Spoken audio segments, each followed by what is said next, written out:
Marcus Thompson had always been the kind of person who thought rules were more like suggestions.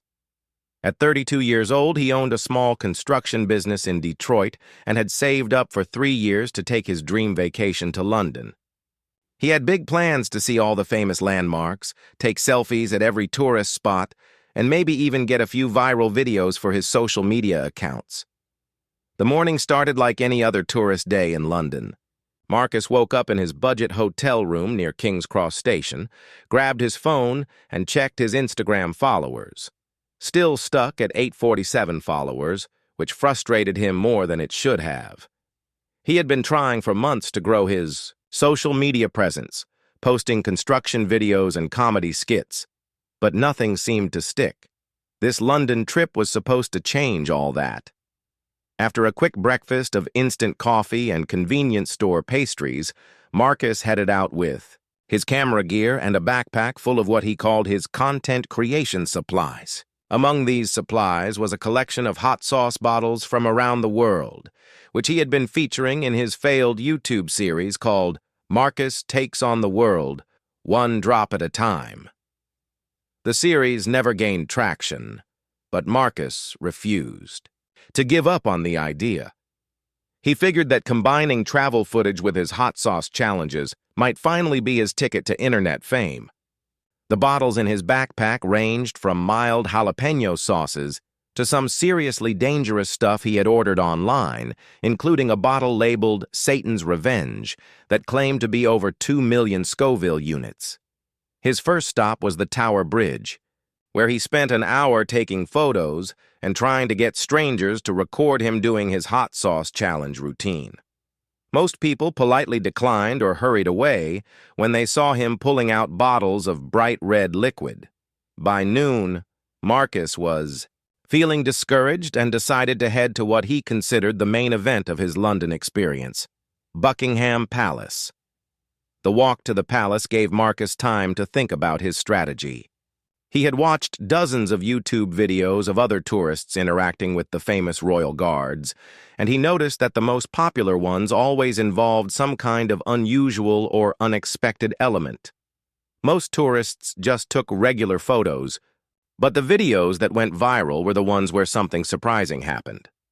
As he approached the palace gates, Marcus felt his excitement building. The iconic red-coated guards stood perfectly still at their posts, their tall black hats making them look even more imposing. Tourists crowded around the gates, taking photos and trying to get the guards to react or break their stoic poses. Marcus had read that the guards were trained to ignore distractions and remain completely motionless during their duties. He spent the first hour observing the scene, watching how other tourists interacted with the guards and noting the positions of security cameras and police officers in the area. The guards seemed completely unaffected by the constant flash of cameras, the chatter of excited visitors, and even the occasional person who tried to get too close. Marcus pulled out his phone and started recording himself, explaining his plan to his future viewers. He spoke quietly, trying not to draw attention from the nearby security personnel. His idea was simple, but, in his mind, brilliant. He would approach one of the guards and challenge him to try his hot sauce collection, starting with the mildest and working up to the most extreme. He imagined the guard's reaction would be priceless, and the video would surely go viral.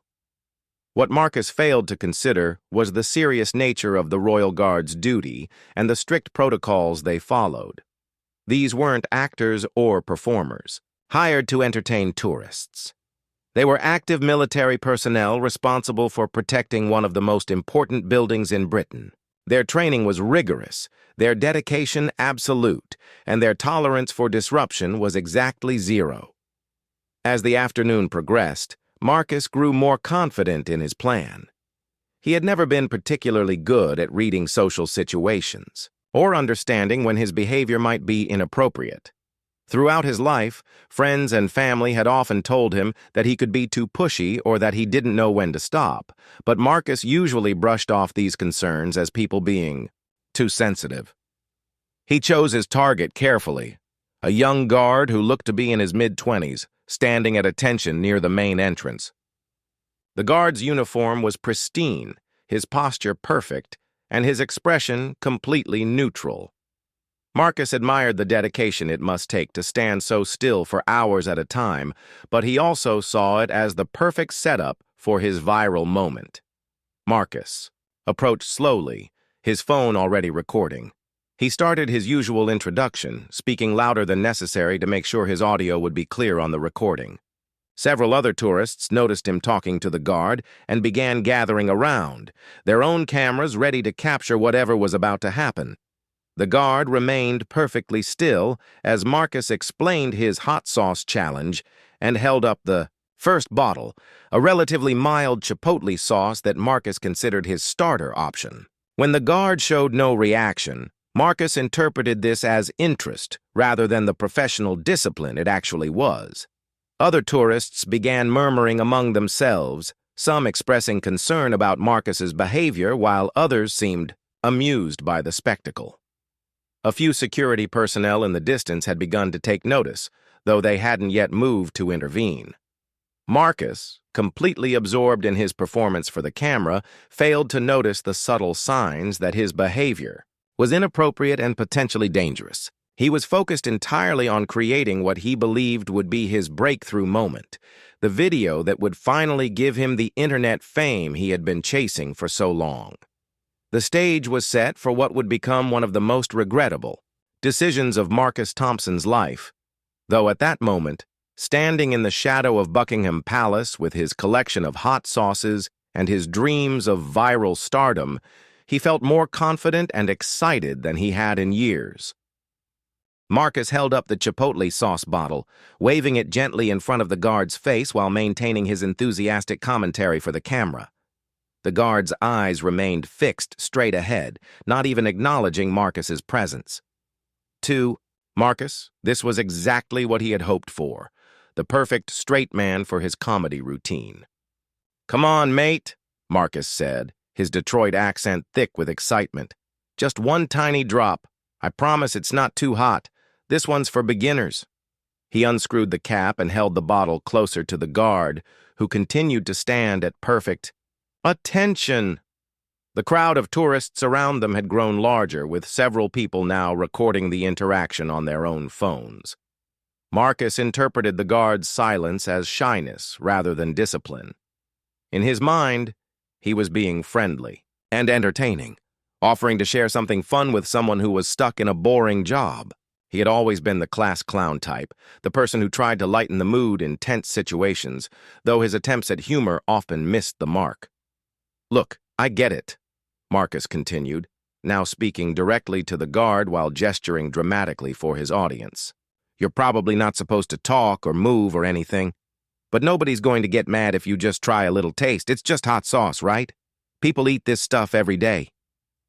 A security officer in civilian clothes had begun moving closer to the scene, though he remained far enough away to avoid being obvious. He spoke quietly into a radio device, reporting the situation to his supervisors. The officer had dealt with countless tourist incidents over the years, and he could recognize the signs of a situation that might escalate. Marcus, completely oblivious to the security presence, decided to up his game. He had brought props for a reason, and if the guard wouldn't willingly participate in his hot sauce challenge, maybe he could find another way to make engaging content. He pulled out his phone's selfie stick and began recording himself from a better angle, making sure to capture both his face and the stoic guard in the background. "Okay, viewers, since our friend here is being shy, I'm going to show him how it's done," Marcus announced to his phone's camera. He opened the chipotle sauce and dramatically dripped several drops onto his tongue. His reaction was genuine. The sauce was actually quite mild, and Marcus barely flinched. He had built up a serious tolerance to spicy food over the years, of attempting to create content around hot sauce challenges. The crowd seemed mildly entertained by Marcus's performance, with a few people chuckling and taking pictures. Encouraged by their response, Marcus decided to escalate his efforts. He pulled out the second bottle from his collection, this one labeled as Habanero Hellfire, and boasting a significantly higher Scoville rating. "Now we're talking," Marcus said, holding the new bottle up to the camera. "This one's got some real kick to it. What do you say, guard buddy? Ready to join me for the real challenge?" He moved closer to the guard, holding the bottle just inches from the man's face. The guard's training had prepared him for many types of distractions and attempts to break his concentration, but the situation was becoming increasingly difficult to ignore. The smell of the hot sauce was strong, and Marcus's persistent presence was starting to create a genuine distraction. Still, the guard maintained his position, though those who knew what to look for might have noticed the slightest tension in his jaw. Marcus took the guard's continued silence as encouragement. In his experience, when people didn't tell him to stop, it meant they were okay with what he was doing. He had never been particularly skilled at reading nonverbal cues or understanding when his behavior was unwelcome. "All right, let me sweeten the deal," Marcus said, pulling out his wallet with one hand while holding the hot sauce bottle in the other. "How about this? I'll give you 20 pounds if you just try one drop. Just one tiny little drop. That's like 30 American dollars for literally 2 seconds of your time. Come on, that's gotta be tempting, right?" Several tourists in the crowd began expressing discomfort with Marcus's behavior. A middle-aged woman from Australia turned to her husband and said loudly enough for others to hear, "This doesn't feel right. Shouldn't someone stop him?" A group of teenagers from Germany had started recording the interaction, but more out of concern than entertainment, the civilian security officer finally decided to act. He approached the growing crowd with a calm but authoritative demeanor, his identification badge visible on his jacket. As he moved through the group of tourists, Marcus caught sight of him in his peripheral vision, but misinterpreted his approach as curiosity about the spectacle rather than official intervention. "Oh, perfect timing," Marcus called out to the security officer.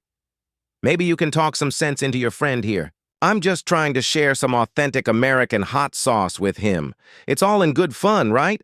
The security officer stopped a few feet away from Marcus and spoke in a clear, professional tone. "Sir, I'm going to need you to step away from the guard and put away whatever you're holding."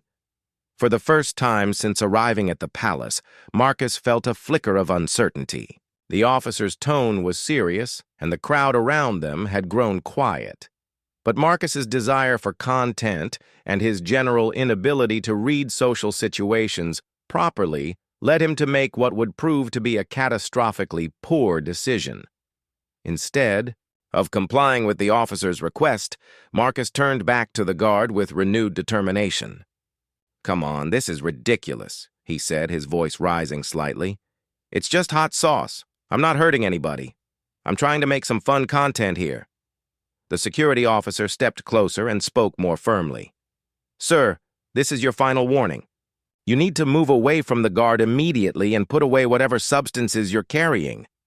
Marcus looked around at the crowd, many of whom were now recording the confrontation. He felt like he was at a crossroads. He could back down now and walk away with nothing to show for his London trip except ordinary tourist photos, or he could commit to his vision and create the kind of memorable content that might finally launch his social media career. The choice he was about to make would change his life in ways he couldn't possibly imagine. Marcus made his choice in that split second, and it was the wrong one. Instead of listening to the security officer's clear warning, he turned back to the guard with a desperate kind of energy. He had invested too much in this moment, traveled too far, and dreamed too long about his viral breakthrough to give up now. "Look, I understand you guys have rules and stuff," Marcus said, addressing both the security officer and the guard while keeping his phone camera rolling. "But I'm just a tourist trying to have some fun. This is supposed to be friendly, right? International relations and all that?" Without waiting for a response, Marcus made the decision that would haunt him for years to come.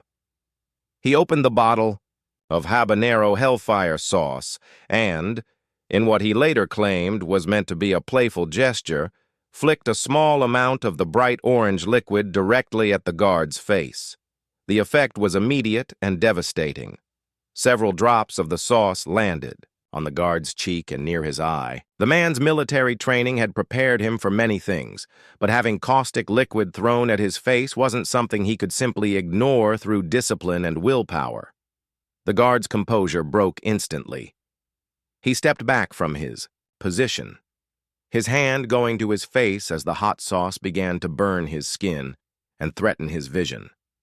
For the first time in his military career, he abandoned his post, stumbling backward and calling out in pain and surprise.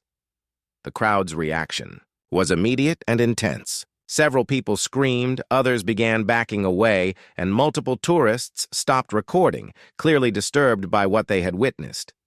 The festive atmosphere that had surrounded Marcus's earlier antics evaporated in an instant, replaced by shock and concern for the injured guard. The security officer reacted with professional speed, immediately calling for medical assistance while moving to restrain Marcus. "You're under arrest," he announced, his voice cutting through the chaos.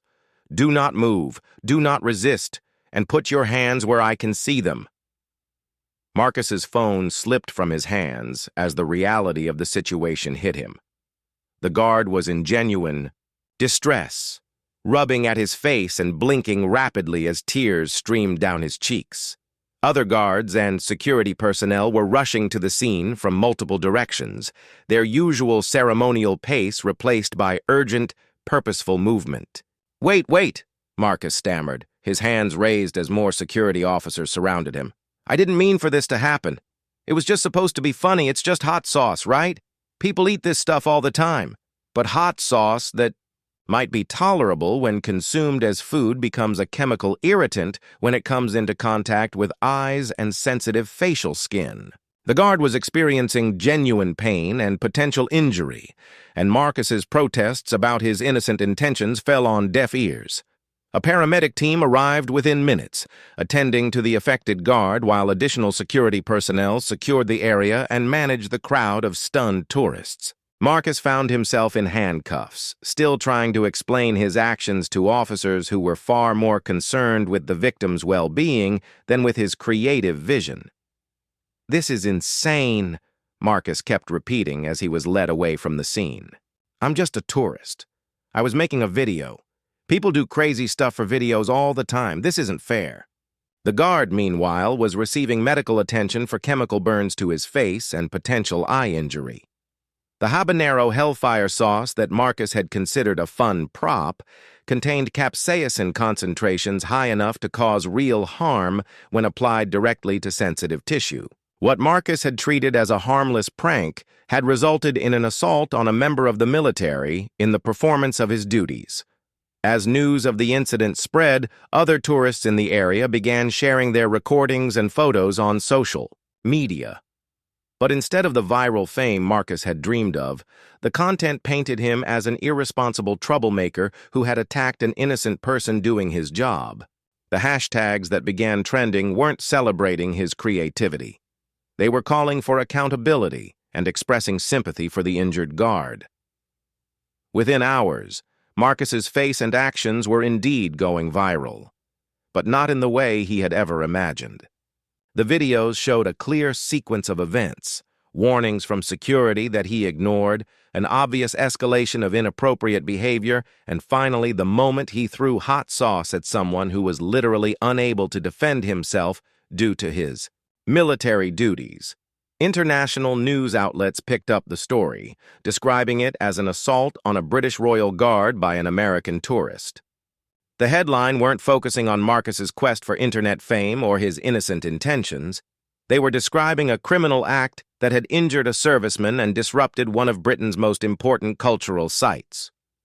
Back home in Detroit, Marcus's family and friends began seeing his face on news reports and social media posts. His mother called his phone repeatedly, unable to understand what her son had gotten himself into. His construction business partner started fielding angry calls from potential clients who had seen the coverage and no longer wanted to work with someone who had gained international notoriety for assaulting a soldier. The legal system moved quickly. Marcus was formally charged with assault, disturbing the peace, and several other offenses related to his actions at the palace. The British authorities took attacks on royal guards very seriously, and the fact that Marcus's behavior had been captured on multiple cameras from different angles meant there was no question about what had occurred. As Marcus sat in a holding cell that night, still wearing the clothes he had put on that morning with such optimism and excitement, he began to understand that his quest for viral fame had succeeded in the worst possible way. He was indeed going to be famous, but as a cautionary tale rather than a success story. The guard he had injured was receiving ongoing medical treatment, and early reports suggested that while his injuries weren't permanently disabling, he would need time to recover and might have lasting sensitivity issues with his vision. Marcus's harmless prank had potentially altered another person's life in ways that couldn't be undone. The realization of what he had done was slowly sinking in, but the full consequences of his actions were still to come. The morning after his arrest, Marcus woke up in a stark holding cell with the crushing weight of reality settling on his shoulders. His initial disbelief had given way to a growing understanding that this wasn't going to be resolved with a simple apology or fine. The seriousness of the situation became clear when a court-appointed lawyer arrived to discuss his case. "Mr. Thompson," the lawyer said, setting down a folder thick with documents, "I need you to understand the gravity of your situation. You're facing charges of assault on a military serviceman, which in the UK carries significant penalties. The victim has suffered chemical burns and temporary vision impairment." Marcus felt his stomach drop. "But it was just hot sauce," he said weakly, the same defense he had been repeating since his arrest. "I never meant to hurt anyone. I was just trying to make a funny video." The lawyer, a middle-aged woman named Sarah Chen, who specialized in cases involving international visitors, had seen many tourists make poor decisions, but rarely with such serious consequences. "Intent matters in court, Mr. Thompson, but so does impact. The guard you targeted has been hospitalized overnight for treatment of chemical burns around his eye. Early reports suggest he may need weeks of recovery and could have permanent sensitivity issues." As Marcus listened to the lawyer explain the charges against him, the international news coverage was expanding. British tabloids had picked up the story with headlines like "Yank Tourists Sauce Attack on Queen's Guard" and "American Idiot Blinds Brave Soldier with Chili Sauce." The story had all the elements that media loved: an attack on a beloved British institution, an injured serviceman, and a foreigner behaving badly. Back in Detroit, Marcus's construction business was facing immediate consequences. His business partner, Jake Morrison, had worked with Marcus for 8 years and considered him a friend, but the phone calls and emails pouring into their office were overwhelmingly negative. Potential clients were canceling contracts, and existing customers were expressing concern about being associated with the company. "I can't believe this is happening," Jake told Marcus's mother over the phone. "Yesterday morning, we had 3 new job estimates scheduled for this week. By yesterday evening, all 3 had canceled and left messages saying they couldn't work with someone who assaults soldiers. Marcus's face is all over the internet, and it's destroying everything we built." Marcus's mother, Patricia Thompson, was devastated. She had raised Marcus as a single parent after his father died when Marcus was 12, and she had always known her son could be impulsive and attention-seeking, but she never imagined his behavior could lead to something like this. She spent the morning fielding calls from neighbors, friends, and reporters who had tracked down her phone number. Meanwhile, the injured guard, whose name was being withheld from media reports to protect his privacy, was dealing with the physical aftermath of Marcus's actions. The hot sauce had caused chemical burns on his cheek and had gotten close enough to his eye to cause significant irritation and temporary vision problems. Doctors were monitoring his condition closely, as capsaicin exposure to the eye area can sometimes lead to lasting complications. The guard's family was struggling with their own emotions about the incident. His younger sister posted on social media, "My brother serves his country with pride and dignity, standing guard to protect one of our most important national sites. He doesn't deserve to be attacked by some tourist looking for internet fame. The man who did this needs to face real consequences." As news of the family's statement spread, public opinion solidified even further against Marcus. Social media posts about the incident were running heavily against him, with many people expressing outrage that someone would attack a serviceman who was unable to defend himself due to his military duties. Marcus's legal situation was complicated by his status as a foreign national. The lawyer explained that even if he avoided jail time, he would likely be banned from returning to the UK for several years, and his criminal record could affect his ability to travel to other countries as well. The assault charges alone could result in months of imprisonment, but the fact that he had attacked a military serviceman in the performance of his duties could increase the penalties significantly. "What about my business?" Marcus asked, though he was beginning to suspect he already knew the answer. "I need to get home. I have employees, contracts, responsibilities." Sarah Chen looked at him sympathetically. "Mr. Thompson, I need you to understand that your business concerns are secondary right now. You're looking at serious criminal charges that could result in imprisonment. Even if we can negotiate a plea deal, you won't be going home anytime soon." The financial implications were also becoming clear. Marcus's savings, which he had planned to use for his London vacation and some business investments, would now need to go toward legal fees, fines, and potential compensation for the victim. The trip that was supposed to launch his social media career was instead going to bankrupt him. International legal experts who were being interviewed about the case explained that attacks on royal guards were taken especially seriously by British courts. The guards weren't just ceremonial figures. They were active military personnel with real security responsibilities. Assaulting them was treated similarly to attacking any other soldier on duty, with additional considerations for the cultural and historical significance of their role. As the second day after his arrest dawned, Marcus was beginning to understand that his actions had created consequences that would ripple through his life for years to come. The viral fame he had sought was indeed his, but it came attached to a criminal record, financial ruin, and the knowledge that he had seriously injured an innocent person who was simply doing his job. The hot sauce bottles that had seemed like harmless props just days earlier were now evidence in a criminal case. The social media accounts that Marcus had hoped to grow were being flooded with negative comments from people around the world who had seen the footage of his attack on the guard. His dream of internet stardom had become a nightmare that was only beginning to unfold. 3 weeks into his legal ordeal, Marcus appeared in Westminster Magistrates' Court for his formal sentencing hearing. The media attention had not died down. If anything, it had intensified as more details about the case emerged. The courtroom was packed with reporters, legal observers, and members of the public who had been following the story. Marcus barely recognized himself in the mirror that morning. The confident, attention-seeking tourist who had approached Buckingham Palace with dreams of viral fame had been replaced by a hollow-eyed man facing the destruction of his entire life. His court-appointed lawyer had worked tirelessly to negotiate a plea deal, but the prosecution had been firm about the seriousness of the charges.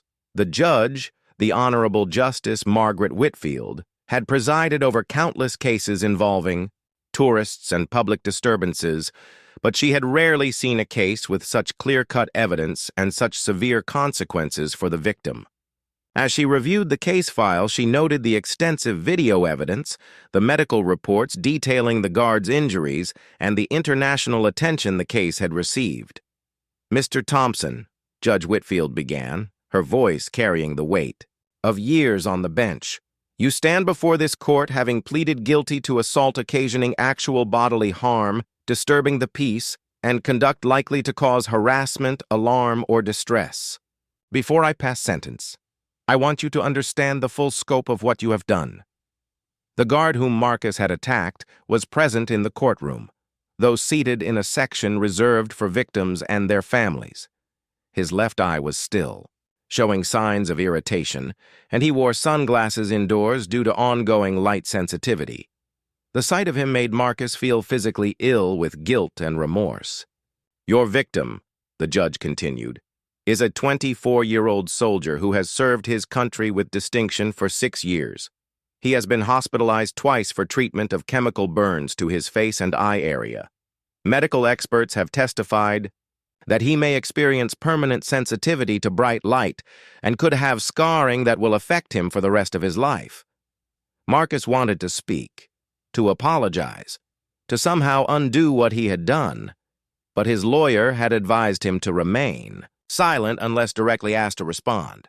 The weight of the judge's words was crushing him, and he could feel the stares of everyone in the courtroom.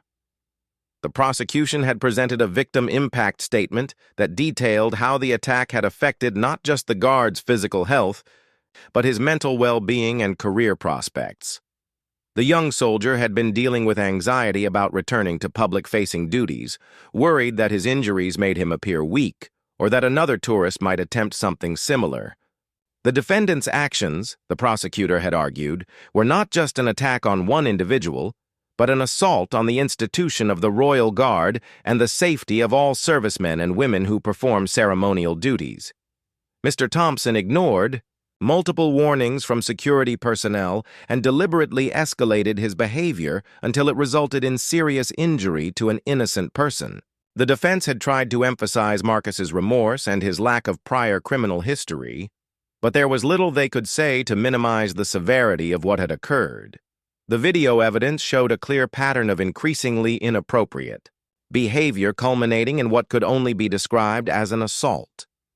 Judge Whitfield had also received hundreds of letters from members of the public, most expressing outrage at Marcus's actions and calling for severe punishment. International veterans organizations had written to express their concern about attacks on military personnel, and tourism industry groups had worried about the impact of Marcus's behavior on how British institutions would be perceived by future visitors. "Mr. Thompson," the judge said, looking directly at Marcus, "I have considered your guilty plea, your apparent remorse, and your lack of prior criminal history.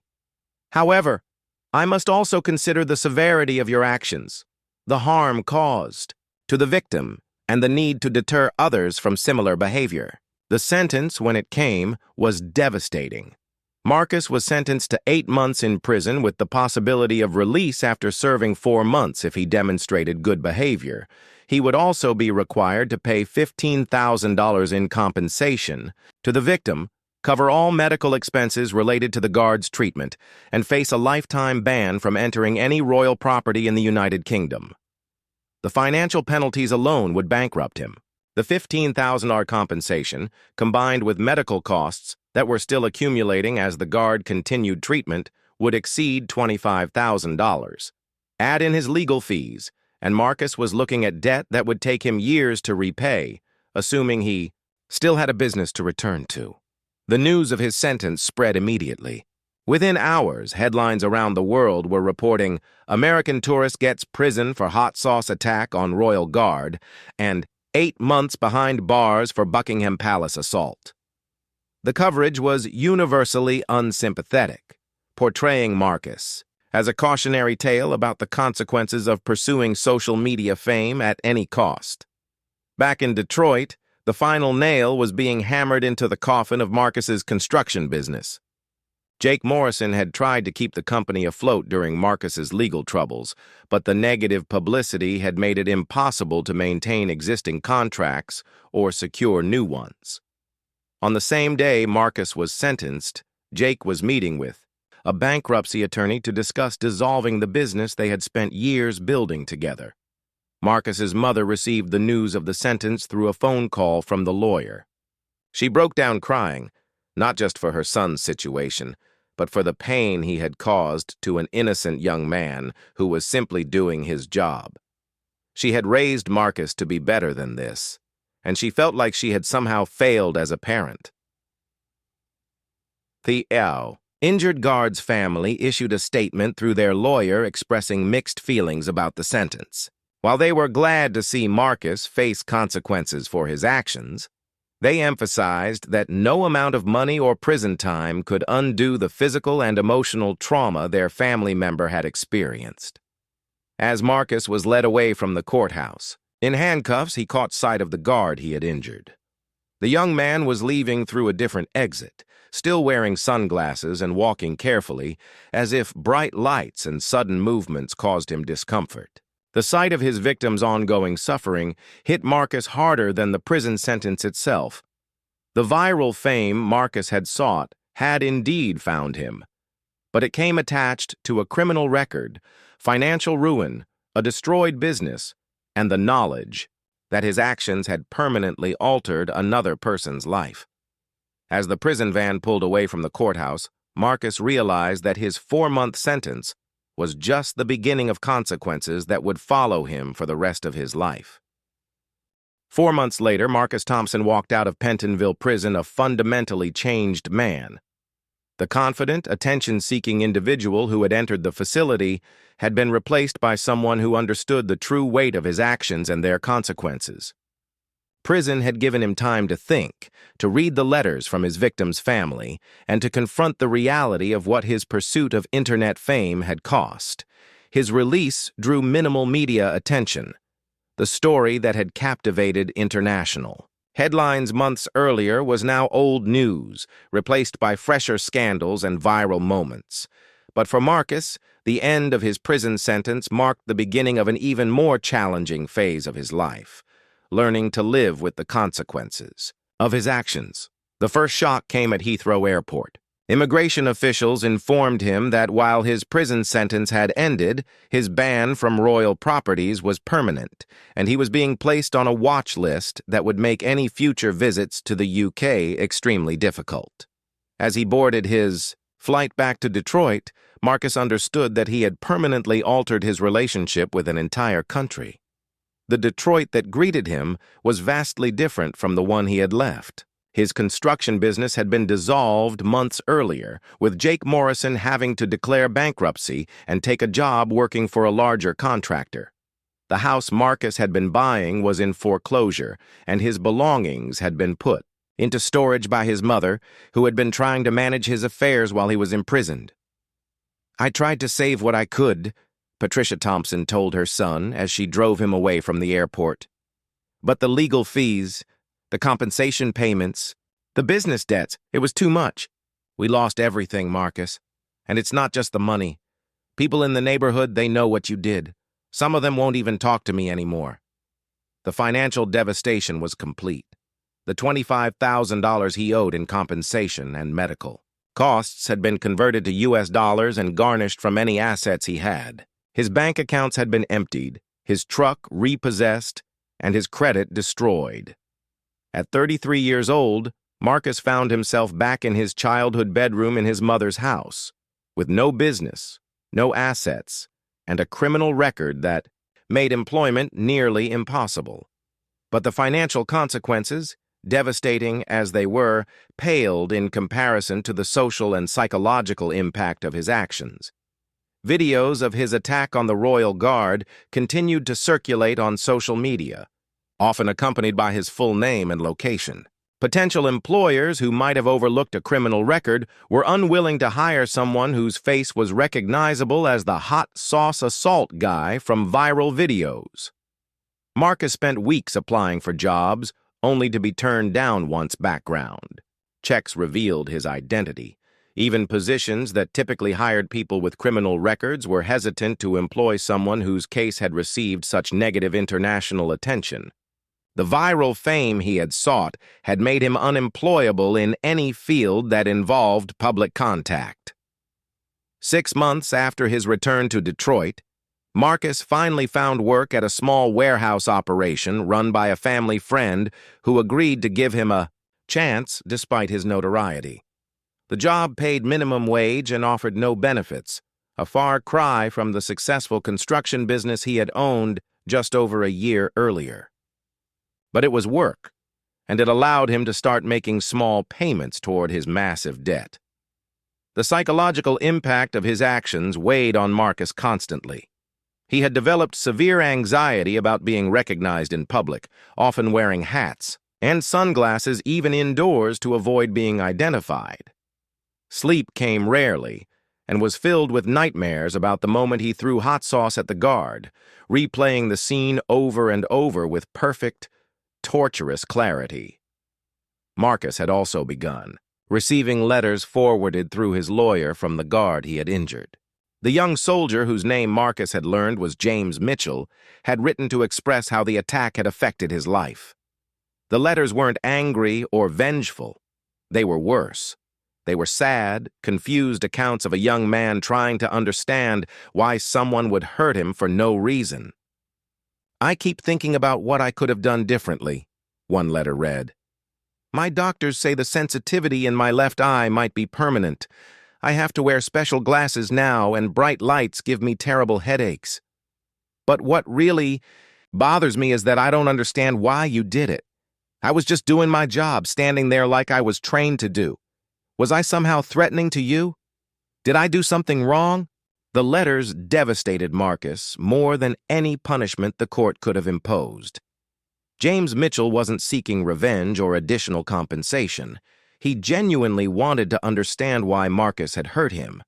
The innocence and confusion in the guard's words made Marcus realize that his victim was probably younger than he was, just a kid trying to serve his country who had become the target of a stranger's desperate grab for attention. Marcus began writing responses to James's letters, though he struggled to find words that could adequately express his remorse. How do you apologize for permanently altering someone's life for the sake of a social media video? How do you explain that your victim's pain and suffering was the collateral damage of your pathetic attempt at internet fame?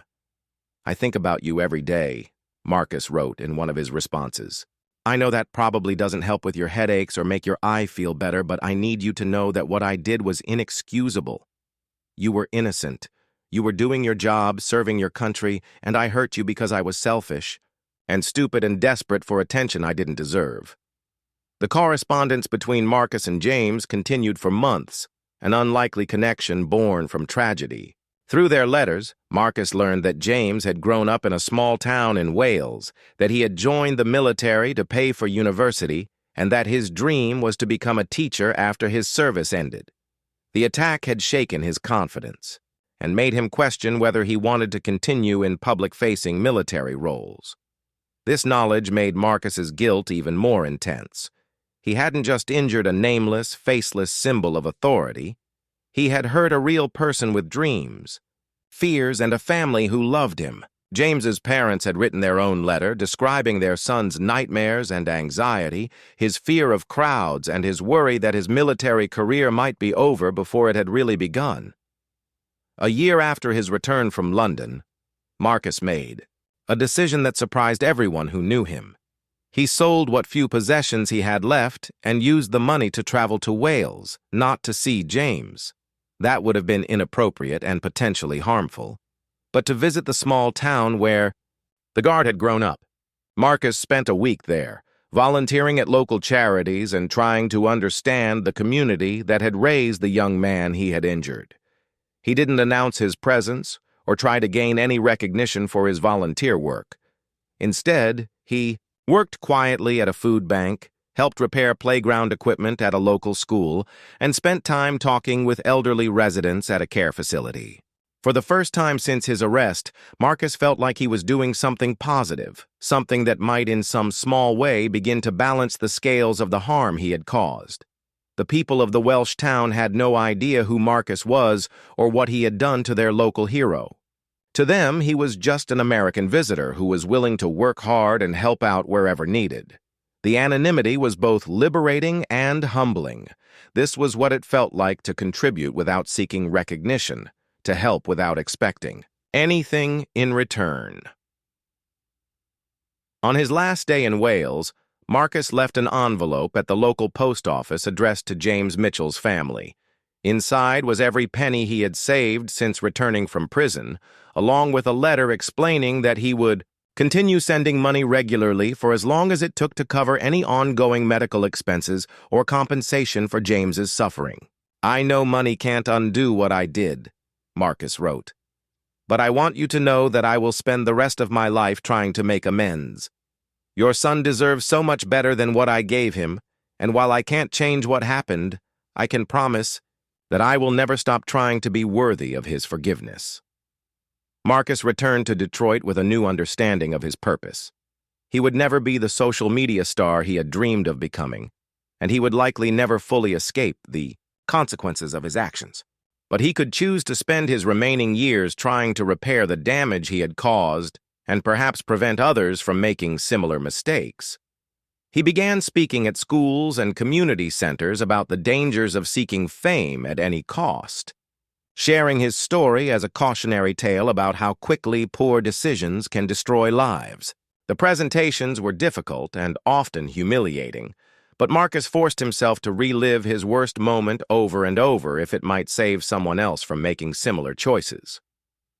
Years later, Marcus Thompson remained in Detroit, working modest jobs and sending every spare dollar to James Mitchell and his family. He never achieved the fame he had once craved, but he had found something more valuable: the knowledge that his worst moment had taught him how to be a better person. The hot sauce attack that had ruined his life had also, in its way, saved him from a lifetime of shallow pursuits and empty dreams. The viral video that had made him infamous was still circulating online, a permanent reminder of his failure. But now, instead of running from it, Marcus used it as a